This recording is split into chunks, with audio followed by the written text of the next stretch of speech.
So welcome student, now this is और विजय है और आपका दोबारा से स्वागत है पॉलिटिकल साइंस की न्यू सीरीज में। जैसे कि आप देख रहे हैं, वीडियो का दूसरा पार्ट है। क्लास 12th का सेकंड चैप्टर है जिसे आप द एंड ऑफ बायोपोलैरिटी बोलते हैं। हिंदी और इंग्लिश में दोनों में हमने वीडियो को बनाने की कोशिश करी है। कुछ बच्चे कमेंट ये करेंगे सर हिंदी और इंग्लिश दोनों में बनाए जैसे आप पहले भी बनाते थे, लेकिन मेरा मेन मकसद ये है कि मैं जो आपको बातें बोल रहा हूँ, आप अगर नॉर्मली किताब भी लेके बैठेंगे तो भी आपको ये बातें समझ में आ जाएंगी। तो छोटे मैंने टर्म्स में कीवर्ड्स में आपको एक्सप्लेन करने की कोशिश करी है। जहाँ जहाँ पॉसिबल हो सकता था हिंदी लिखने का, मैंने वहाँ वहाँ हिंदी लिखी है, और जहाँ जहाँ मैं हिंदी हटा सकता था, एक्सप्लेन कर सकता था, मैंने वहाँ पे नहीं लिखी है। तो आई होप आपको ओवरऑल समझ में आ जाएगा। ठीक है, तो वीडियो का सेकंड पार्ट है ये। अगर वीडियो का पहला पार्ट आपने देखा है तो आप ज़रूर सेकंड पार्ट को काफ़ी हद तक रिलेट कर पाएंगे। अगर आप हमारे साथ यूट्यूब चैनल के अलावा इंस्टाग्राम पेज पे, फेसबुक पेज पे, टेलीग्राम पे और ट्विटर पे जुड़ना चाहते हैं तो वीडियो के डिस्क्रिप्शन में लिंक है, आप वहाँ से हमारे साथ लेटेस्ट अपडेट के लिए जुड़ सकते हैं। तो आपने वीडियो के लास्ट पार्ट में देखने की कोशिश ये करी थी कि किस तरीके से व्लादिमीर लेनिन ने, जोसेफ स्टालिन ने, निकिता खुर्शेव ने, लियोनार्ड ब्रेजनेव, इनका जो टाइम पीरियड रहा था, इन सभी का टाइम पीरियड वो काफ़ी हद तक पहले चैप्टर के अंदर हमने कवर कर लिया था और सेकंड चैप्टर के अंदर अब हम कवर करने की यहाँ पे कोशिश करेंगे। ठीक है, तो अब यहाँ पे आपको फोकस करना होगा। आपने लास्ट पार्ट में ये पढ़ने की कोशिश करी थी सारी चीज़ें कि जितने भी यूएसएसआर के जितने भी सरकार में जितने भी लीडर्स आए थे वो समय समय पे कहीं ना कहीं जवाबदेही नहीं थे, आपस में ही उनके क्या कहते हैं रिलेशन ख़राब हो रहे थे। कुछ पॉइंट मैंने स्पेशल यहाँ से ढूंढ के निकाले हैं जो कीवर्ड्स हो सकते हैं। ये डीमेरिट्स हैं, यानी कि जिसे आप अवगुण बोल सकते हैं या सोवियत संघ की गलत बातें बोल सकते हैं। अगर आप इस पर फोकस कर लेंगे तो आप काफ़ी हद तक समझ पाएंगे और फिर हम वीडियो को आगे लेके जाएंगे। तो यहाँ पे आप देखेंगे सबसे पहले सोवियत यूनियन यानी कि यूएसएसआर, जो ये कंट्री थी, 15 कंट्रियों को मिला के बनाई गई कंट्री, उसके अंदर ब्यूरोक्रेट्स और साथ में सत्ताधारी पार्टियों का, जैसे आप अथॉरिटाइजेशन बोलते हैं, सत्ताधारी लोग, इसे आपको समझना होगा। सत्ताधारी या आप नौकरशाही बोल सकते हैं। नौकरशाही लोग जो थे वो लोग कहीं ना कहीं इसके शिकंजे में फंसे हुए थे। पूरा यूएसएसआर जो था ना, उस यूएसएसआर के अंदर एक तो सरकार जो जनता के द्वारा चुन के आ रही है, कम्युनिस्ट पार्टी, और दूसरा नौकरशाही जिसे आप ब्यूरोक्रेट्स बोलते हैं।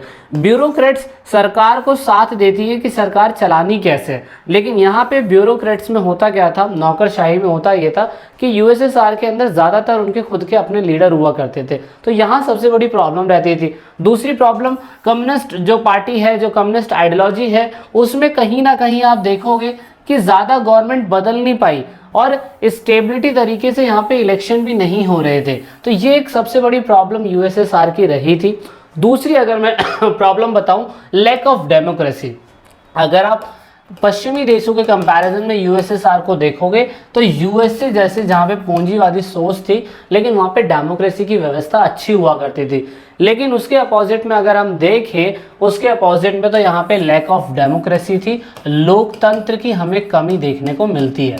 अब लोकतंत्र की कमी किस प्रकार से हमें देखने को मिलती है, तो आप देखोगे कि लोगों को वहाँ बोलने की आज़ादी नहीं थी, फ्रीडम ऑफ स्पीच नहीं था, इसलिए वो लोग सरकार के प्रति कार्टून के अंदर, कार्टून जब बनाते थे उस कार्टून के अंदर सरकार की बुराइयां कर रहे होते थे। अदरवाइज वो सरकार के बारे में डायरेक्टली कुछ गलत नहीं बोल सकते थे। ये सबसे बड़ा इशू रहता था। दूसरा, एक तो वहाँ पे वन पार्टी डोमिनेंस ही रहता है वहाँ पे, तो ये सबसे बुरी बात थी।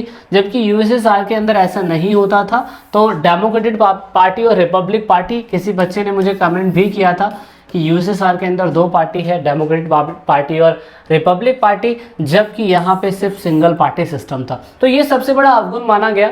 दूसरा, पूरे के पूरे यूएसएसआर के अंदर अगर 15 कंट्रियां आपस में मिलजुल के यूएसएसआर सोवियत यूनियन बनाया है, तो उन 15 कंट्रियों के अंदर एक कंट्री का सबसे ज़्यादा डोमिनेंट हमें देखने को मिला था, वो था रशिया। तो रशिया का डोमिनेंट सबसे ज़्यादा रहता था, रशिया चीज़ों पे ज़्यादा कंट्रोल करता था, पार्टियां वहीं से चुन के आ रही है, ये सबसे बुरी बात थी। दूसरा, आप देखेंगे कि 1979 के अंदर सरकार ने अफगानिस्तान के वॉर के अंदर काफ़ी ज़्यादा हस्तक्षेप किया। इसकी वजह से क्या हुआ कि उनकी कहीं ना कहीं हथियारों को बनाने की क्षमता ज़्यादा रही। वो सोचते थे कि अमेरिका के कंपैरिजन में ज़्यादा अच्छा हथियार बना लेंगे, वेपन्स बना लेंगे, लेकिन उस हथियार आर्म्स रेस की वजह से उसकी वजह से हुआ क्या कि इनकी अर्थव्यवस्था खराब होती चली गई, लोगों के लिविंग स्टैंडर्ड गिरते चले गए, और जो खाना था, इवन अनाज जो होता था, फूड जो होता था, वो भी उन्हें बाहर से मंगाना पड़ता था। तो ये सबसे बड़े अवगुण जो थे उस टाइम पीरियड में माने गए, और ऐसा माना जाता था कि 1970 के दशक तक, 1970 के दशक तक, यानी कि 1970 से लेके 80 का जो टाइम पीरियड था वो यूएसएसआर की व्यवस्थाओं को गिरा रहा था। ये ऐसा टाइम पीरियड था यूएसएसआर की व्यवस्था के लिए जिसमें यूएसएसआर पूरी तरीके से तबाह हो जाता। तो इसी वजह से आपको यहाँ पे फोकस करना है कि एक ऐसे लीडर निकल के आते हैं, एक ऐसे करिश्माई लीडर निकल के आते हैं जो यूएसएसआर की अर्थव्यवस्था को बहुत ही ज़्यादा चमकाने की कोशिश करते हैं। वो कौन थे हमारे, आप देख सकते हो, मिखाइल गोर्बाचेव। मिखाइल गोर्बाचेव भाई, this is the name of general secretary of USSR. General secretary एक ऐसी पोस्ट होती है यूएसएसआर के अंदर जो बहुत बड़ी पोस्ट थी, और उन्होंने सोचा 1980 के बाद कि यार हमें कुछ ना कुछ चेंजेस करने पड़ेंगे। तो इसीलिए 1980 के बाद ये इलेक्ट होके आते हैं। आप देख सकते हो ये 1990 से लेके 1991 तक ये क्या रहते हैं, प्रेसिडेंट रहते हैं। लेकिन 1985 में जब दोबारा से इलेक्शन होता है तो इन्हें जनरल सेक्रेटरी अपॉइंट किया जाता है। ओके, तो जनरल सेक्रेटरी एक तरीके का सबसे सुप्रीम होता है। उसने सोचा 1985 के अंदर अगर ऐसे ही यूएसएसआर जो कंट्री आपस में हम सभी लोगों के साथ जुड़ी हुई है, अगर उनके साथ ऐसा करते रहेंगे हम लोग, तो कहीं ना कहीं वो कंट्रियां तो अलग हो जाएंगी, हम पे भरोसा नहीं करेंगी। So that is why Mikhail Gorbachev ने डूबती हुई नैया को सहारा लगाने की कोशिश करी, और ये एक तिनके की तरह साबित हो रहे थे। तो इन्होंने क्या करा, इन्होंने नीतियाँ चलाई। तो ये पेपर के पॉइंट ऑफ व्यू से इम्पॉर्टेंट था कि मिखाइल गोर्बाचेव ने जो नीतियाँ चलाई थी वो कौन सी थी।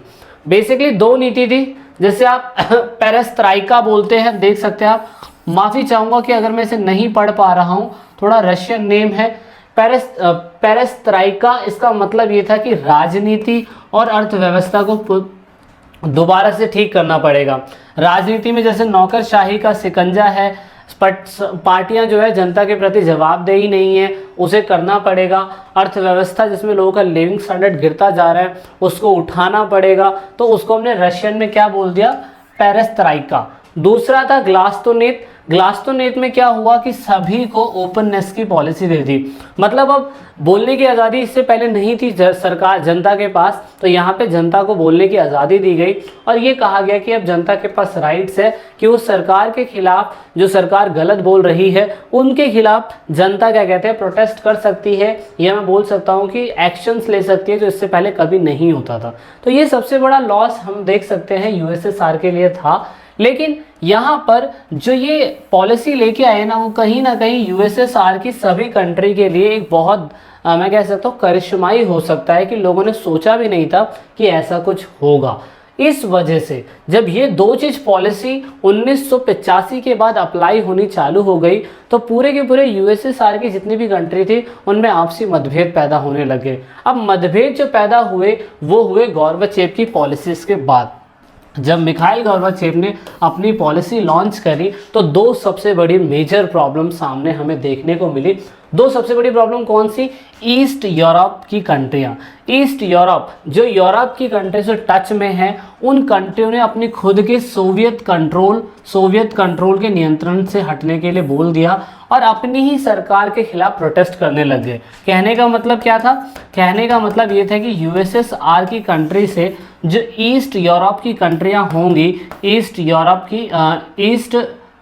यूरोप की कंट्रियां जो होंगी, उन कंट्रियों ने कहा कि भाई यूएसएसआर जो है वो एक तरीके की गलत आइडियोलॉजी चला रही है।